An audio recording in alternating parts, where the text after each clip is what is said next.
Halo, Assalamualaikum warahmatullahi wabarakatuh. Ketemu lagi dengan saya di SK Tolim Channel. Pada video kali ini kita akan mempelajari tentang termokimia. Nah, apa itu termokimia? Nah, termokimia adalah ilmu yang mempelajari tentang perubahan panas atau kalor dari suatu zat yang melibatkan proses kimia dan fisika. Jadi di dalam perubahan kimia ataupun dalam perubahan fisika biasanya disertai dengan perubahan kalor atau perubahan panas. Nah, ini dipelajari oleh termokimia atau dipelajari dalam termokimia. Kemudian kalau suatu reaksi itu disertai dengan perubahan kalor, nah sekarang apa yang dimaksud dengan kalor? Nah, ini kalor merupakan energi yang berpindah dari satu benda ke benda lain.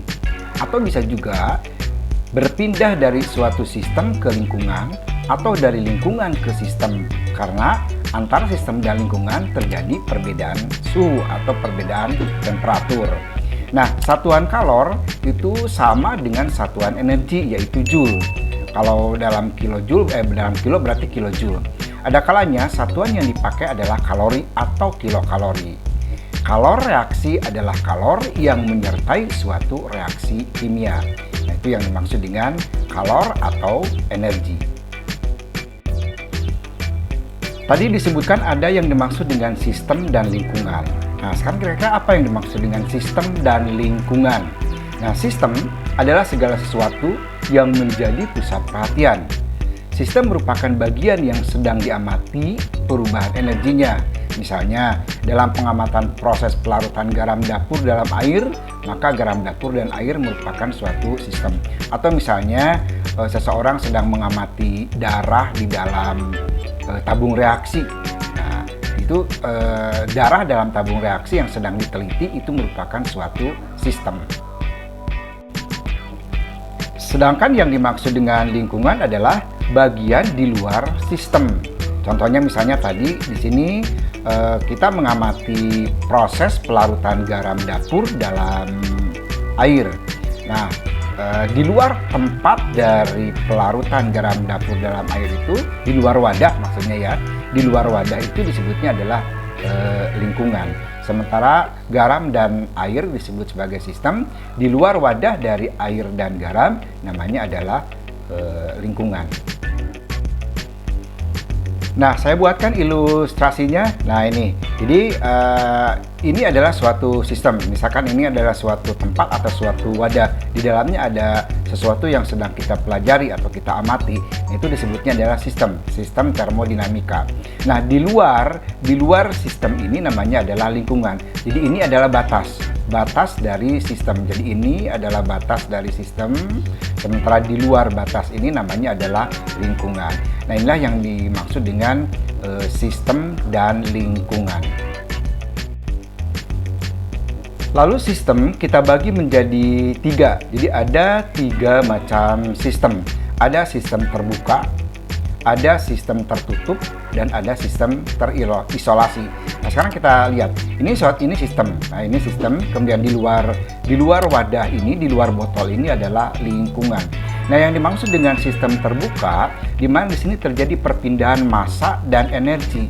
Jadi, massa maupun energi itu bisa pindah baik dari sistem ke lingkungan maupun dari lingkungan ke sistem.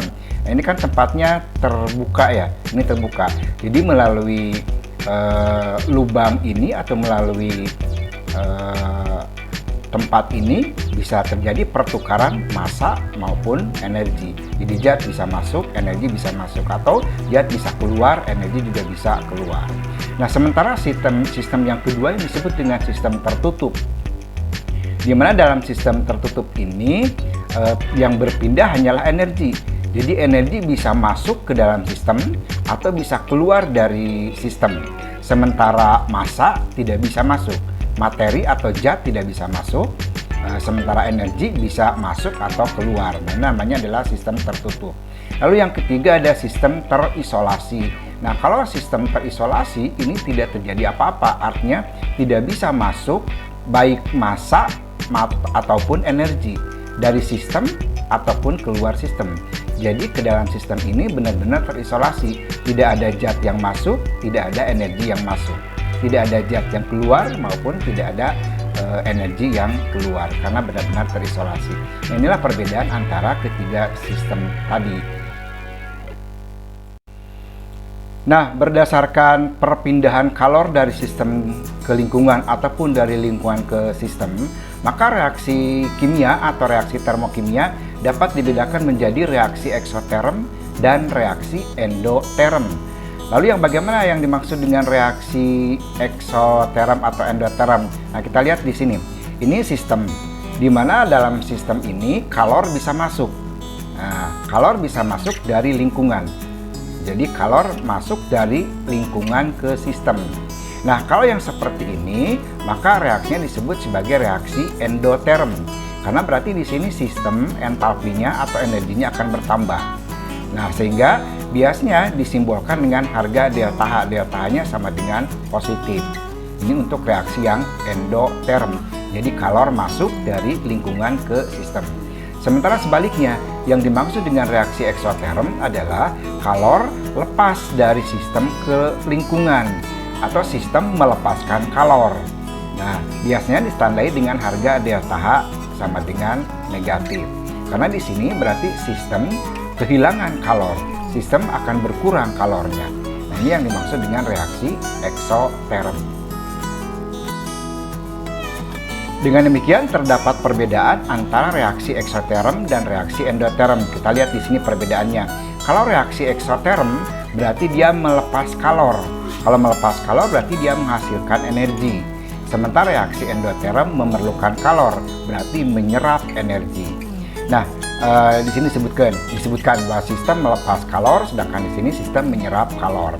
Kemudian kalor berpindah dari sistem ke lingkungan untuk reaksi eksoterm. Sementara untuk reaksi endoterm, kalor berpindah dari lingkungan ke sistem. Nah, di dalam reaksi eksoterm itu biasanya ditandai dengan suhunya naik. Jadi kalau suhunya naik, maka reaksinya eksoterm. Sementara untuk reaksi endoterm ditandai dengan suhunya yang turun. Kemudian delta H akhir itu akan lebih kecil daripada delta H awal, sehingga delta H-nya diberi tanda negatif. Sementara untuk reaksi endoterm itu delta H akhir lebih besar daripada delta H awal, sehingga ditandai dengan delta H positif. Nah, inilah perbedaan antara reaksi eksoterm dengan reaksi endoterm. Kemudian apa yang dimaksud dengan entalpi dan apa itu perubahan entalpi? Kita lihat ya, entalpi merupakan energi kimia yang terkandung dalam suatu sistem.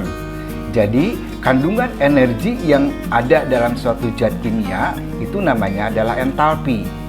Nah, sementara entalpi suatu sistem itu tidak dapat diukur. Tapi yang dapat diukur hanyalah perubahan entalpi yang disimbolkan dengan delta H. Nah, itulah yang bisa diukur. Yang bisa diukur adalah perubahan entalpi yang menyertai perubahan sistem tersebut. Sementara besarnya entalpi sendiri kita tidak tahu, besarnya energi sendiri tidak tahu yang ada dalam suatu zat. Tapi perubahannya yang bisa kita ukur. Kemudian entalpi juga diartikan sebagai jumlah kalor dalam suatu zat. Nah, perubahan entalpi adalah perubahan kalor yang terjadi pada suatu reaksi kimia. Jadi perubahannya saja yang bisa diamati, perubahan energi yang disebut sebagai perubahan entalpi. Nah, di dalam suatu reaksi kimia biasanya ada suatu persamaan reaksi kimia. Lalu bagaimana sekarang persamaan reaksi yang disertai dengan perubahan energi?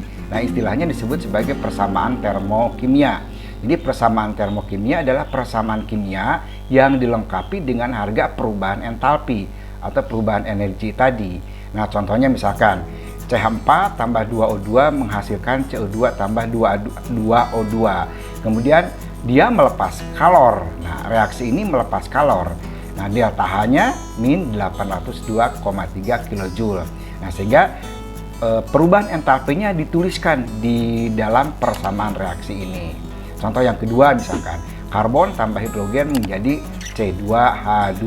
Nah, dilengkapi dengan perubahan energi. Jadi di sini delta H-nya positif. Jadi yang disebut dengan persamaan termokimia adalah persamaan reaksi yang disertai dengan harga dari perubahan entalpinya itu sendiri. Selama ini kan kita hanya mengenal suatu persamaan reaksi tanpa ada harga delta H. Nah, ini sekarang kalau ada harga delta H, maka namanya adalah persamaan termokimia. Lalu yang kedua, ada yang dinamakan entalpi penguraian standar yang disimbolkan dengan delta HD. Nah, entalpi penguraian standar adalah kalor yang diserap atau dilepas pada peruraian satu mol zat menjadi unsur-unsurnya. Jadi ini kebalikan dari entalpi pembentukan. Nah, kita lihat contohnya H2O. H2O ini kalau kita uraikan, kalau terurai menjadi unsur-unsurnya, dalam hal ini berarti unsur hidrogen dan unsur oksigen. Nah, kemudian disertai dengan suatu perubahan kalor, perubahan entalpi, maka entalpinya disebut sebagai entalpi penguraian atau disimbolkan dengan delta HD. Jadi sekali lagi, kalau suatu senyawa terurai menjadi unsur-unsurnya, maka dinamakan sebagai reaksi penguraian, dan delta H-nya, perubahan entalpinya, disebut sebagai entalpi penguraian. Lalu yang ketiga, ada yang dinamakan dengan entalpi pembakaran standar atau yang disimbolkan dengan delta HC. Nah, entalpi pembakaran standar adalah kalor yang dilepas pada pembakaran 1 mol zat yang diukur pada suhu 25 derajat Celcius dan tekanan 1 atmosfer. Nah, pembakaran di sini biasanya direaksikan dengan oksigen. Nah, contoh CH4 direaksikan dengan oksigen, namanya reaksi pembakaran, atau suatu zat bila direaksikan dengan oksigen namanya reaksi pembakaran. Contoh di sini CH4. CH4 direaksikan dengan oksigen menghasilkan CO2 dan H2O. Nah, ini disertai dengan perubahan entalpi yang disimbolkan dengan delta Hc. Perubahan entalpinya di sini min 802 kJ. Nah, ini berarti yang dinamakan dengan entalpi pembakaran delta Hc. Dan yang keempat adalah entalpi pelarutan yang disimbolkan dengan delta HS. Nah, entalpi pelarutan adalah kalor yang dilepas atau diserap pada pelarutan 1 mol suatu zat. Jadi ketika kita melarutkan suatu zat, jumlahnya 1 mol disertai dengan perubahan entalpi, maka entalpinya disebut dengan entalpi pelarutan. Contoh, kita melarutkan NaCl, kita melarutkan 1 mol NaCl, maka NaCl akan terurai menjadi Na+ dan Cl- sehingga menjadi larutan NaCl. Nah, disertai dengan perubahan entalpi sebesar 4 kJ. Nah, delta H-nya disebut sebagai entalpi pelarutan. Nah, inilah beberapa jenis perubahan entalpi standar. Sebenarnya masih banyak jenis-jenis dari perubahan entalpi, tapi di sini kita bahas cukup 4 saja untuk jenis-jenis dari pelarutan, jenis-jenis dari entalpi perubahan entalpi standar. Nah, ini barangkali yang kita bahas di video ini. Sementara bagaimana kita menghitung perubahan entalpi suatu reaksi bisa dilihat pada video berikutnya yang ada linknya bisa dilihat di deskripsi. Sekali lagi, bagaimana kita menghitung perubahan entalpi suatu reaksi ada di video berikutnya dan linknya ada di deskripsi. Terima kasih. Wassalamualaikum warahmatullahi wabarakatuh.